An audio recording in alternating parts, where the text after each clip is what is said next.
হরে কৃষ্ণ। প্রিয় গৌর ভক্তবৃন্দ, শঙ্খ আমরা প্রত্যেকেই ব্যবহার করি, কিন্তু শঙ্খ ব্যবহার করার ক্ষেত্রে এই বিশেষ ভুলটি করছেন না তো, যার ফলে আপনার বাড়ির শ্রীবৃদ্ধি নষ্ট হতে পারে, মাতা লক্ষ্মী রুষ্ট হতে পারে, এমনকি অমঙ্গলও পর্যন্ত ঘটতে পারে। তো কি সেই বিশেষ ভুল, আজকের এই ভিডিওতে আমি বিস্তারিত আলোচনা করছি। প্রথমত, শঙ্খ ব্যবহার করার পরে শঙ্খকে সঠিক দিকে রাখতে জানতে হবে।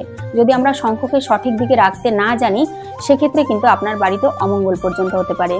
তো শঙ্খ ব্যবহার করবেন, শঙ্খ ব্যবহার করার পরে শঙ্খকে অবশ্যই পবিত্র গঙ্গা জল দিয়ে ধুয়ে নিতে হয় এবং শুদ্ধ করতে হয়।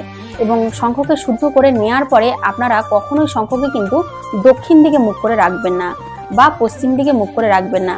এক্ষেত্রে কিন্তু আপনার বাড়ির শ্রীবৃদ্ধি নষ্ট হবে এবং অমঙ্গল পর্যন্ত হতে পারে।